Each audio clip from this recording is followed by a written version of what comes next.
Hey guys, Kuyo here, and welcome to the first ever, I know I've said this a lot at this point, series crossover on this channel. Now, what sort of crossover is this, you may ask? Well, it's between the most successful and long-running series on the channel, Elder Scrolls Theories, and the shortest-running, most mundane, and least successful series on the channel, the Elder Scrolls Bestiary. But why make such a strange and confusing crossover episode? To be honest, it really comes down to the particular topic of this video. Specifically in how it falls into the sphere of both previously mentioned types of videos. That being a creature in the Elder Scrolls universe that not only exists outside of pre-established and completely confirmed canon, but also has tons of lore-related implications, which to be honest, I could make multiple 20-minute videos around. With that creature, or rather dragon, if MK's writings are to be taken at face value, being the Jills. And as such, the topic we'll be exploring today.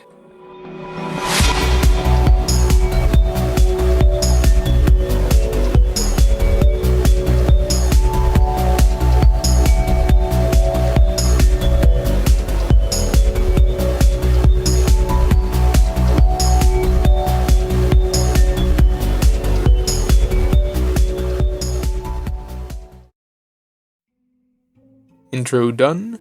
Now disclaimer time. Jokes aside, this video, unlike all my other series and subsequent videos from the past, is completely new territory. So as a result, I think I'm going to take some risks in its format and production, which you're probably seeing right now. That being said, in comparison to the rest of the Bestiary videos I've made in the past, this one is going to be a complete 180. With a focus on something far more supernatural and metaphysical than a simple bear, wolf, or mudcrab. In juxtaposition to the theory videos then, this one is going to stray in the direction of a conversation and general conjecture rather than purely being based on coda-esque works and the like. As a result, things may not be based purely within writing, and connections I make may not even make sense altogether without the right background. Nevertheless, I'm not going to alienate my audience by jumping into 16th dimensional weaponized mathematics right off the bat. Because, to be honest, I don't even fully understand everything surrounding Jills at the point in writing this. And I may get one or two things wrong as a result. So to continue the more humorous tone of this video, please don't crucify me for any mistakes. And please, take a seat on the intertemporal Jillian and enjoy the video. To start with this whole Jill conundrum, I think it best to define what they are, as well as the multitude of questions I personally had surrounding them. That said, a Jill, according to our Coda overlords, are basically dragon-like creatures, or even dragons if MK is to be interpreted, like I said earlier, as such. With their primary function in existence being that they are essentially the beings that go into any time anomaly that occurs, i.e. a dragon break, and subsequently fix that anomaly, hence earning them the name Minute Menders. On top of this, according to MK, from Answers to Nuhata on the official Bethesda forums in 2005, a Jill is an archaic term for a female dragon. The Minute Menders would take on a suitably draconic form. With this fact about them being related to dragons we see in Skyrim, being taken a step further in another interview he did later, with a specific question asking whether there were more than two genders of dragons, to which MK answered, "Not in the way you mean. Here's something. The original Skyrim spitballs for dragons? Organic time machines. Though I will say that ain't no one got nothing on the Jills." As to what this means is fairly obvious. Firstly, we have 100% confirmation that Jills can be considered the female variant of the dragon species, if that word even applies to Tez. And the second being that they are far more powerful than their Drake counterparts. In terms of any other knowledge we have on Jills and their kind in general, from here on gets muddy.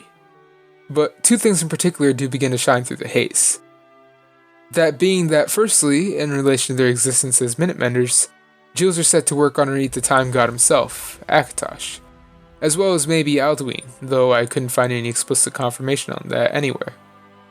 Alongside this, in a work by MK, we're told that Jills come in a very large variety, one on par, if not greater, than their Drake counterparts, with some including Terra Jills, Earth Jills, Void Jills, Aether Jills, Magna Jills, and Thunderscale Jills.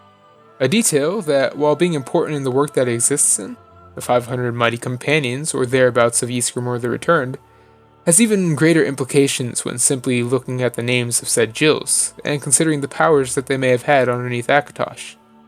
This, combined alongside the last few descriptions and quotes involving the Jills, allows for me to kind of segue this video out of the more bestiary-esque vibe that it's had since I started, and into the theory-based stuff that will probably become the meat of it.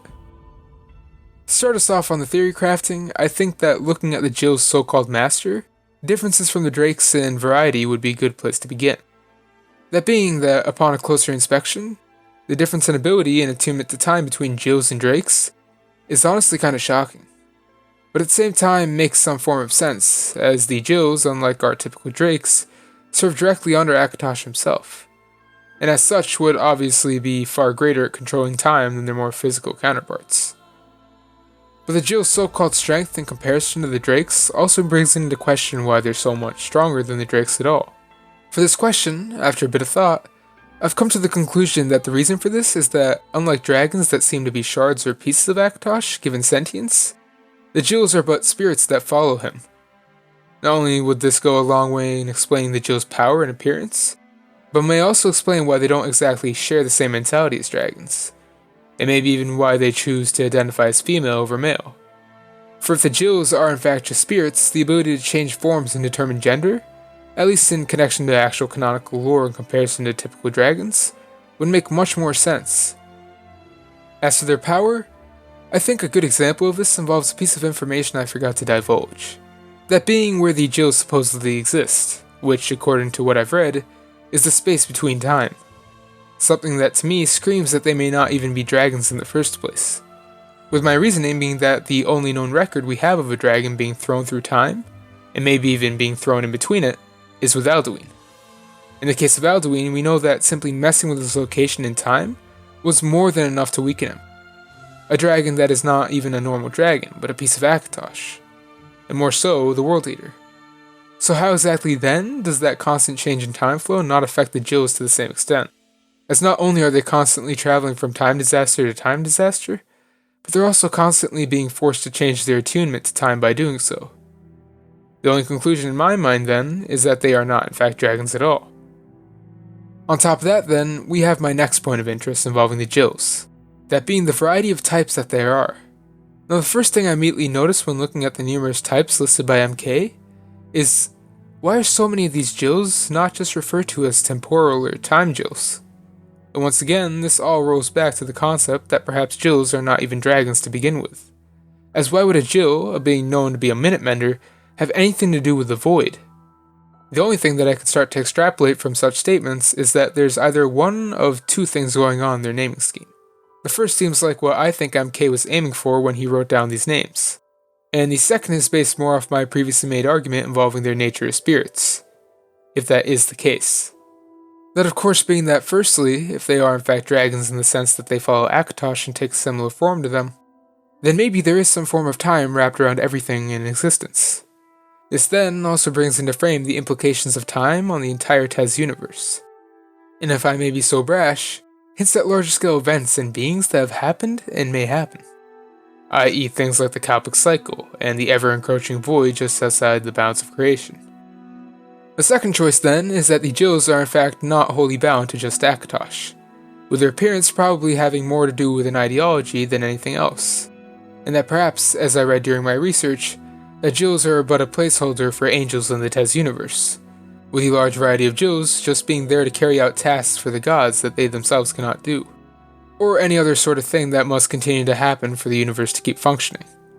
Though this too would also come with its own crazy amounts of implications involving the Magna Jills, and what exactly they mean, and whether they do in fact just control the time around that specific thing. At this point, however, I feel like I've almost begun to rant on the powers and shape of the Jills, so rather than conjecturing any further into metaphysics, I'd like to look at exactly why the Jills are referred to as female dragons. Now obviously I can't go digging through the head of MK or anyone else that was involved in the writing process, but I can of course make educated guesses as to why such decisions were made when describing the Jills as such. Though I may of course introduce my own bias when talking about these things. That being that I feel the reason Jills are so much more different, if they are in fact the same as dragons, is that their ideologies are essentially different. You see, whenever we hear about a dragon in Tez, or see one, they always seem to follow the same archetype that all other fantasy dragons follow. That being that they love dominating and oppressing people and other mortals, as well as hoarding belongings. This is not only affirmed by the events of games like Redguard or Skyrim, but by how dragons are described as beings that exist to dominate, and that to not dominate would mean to not be a dragon. As for the Jills, their ideologies seem almost on a completely different sphere of thought, as the Jills are tools of Akatosh and maybe even the other gods, fixing time so that it might not hurt anything. Not just that, but it seems like the Jills choose not to dominate in any way we understand, and rather express their feelings differently, perhaps fulfilling that need to be dragon-like simply by having dominion over time rather than physical things. All of this then seems to somehow translate to gender, though I don't know how exactly their ideologies would do as such. That is, unless MK saw the more nurturing and righteous personality and belief system to be something that embodies the female gender for Jills, and vice versa for the Drakes. But with everything out of the way involving Jills, I think that, to wrap up this video, a good idea may be to summarize my thoughts and what the Jills are once more. So, just off the top of my head, Jills are essentially described as beings that take a dragon-like appearance, working for Akatosh to mend time, existing in the space between time, and as described by MK, are far more powerful than the Drakes we see in games like Skyrim. On top of that, their power and shape inspires a great many potential theories as to the nature of Akatosh, the Tez universe, Kalpas, and why exactly there even is a distinction between Jills and Drakes at all. But nevertheless, it seems that this may always stay as a mystery, as not only do the ideas in Tez keep evolving, but the fact that the mystery remains in them only ever gives someone like me hope that the lore will continue to keep said mysteries, and that maybe someday we will actually see these so-called Jills. So with that, thanks for watching the video. If you enjoyed it while sitting in your 9th era HISS spaceship seat, then please leave a like, and maybe subscribe if you haven't. If you have any questions, then feel free to ask as well, though in this case I may have a hard time answering. And never forget that it was all just 9th era numantics. Kuyo out.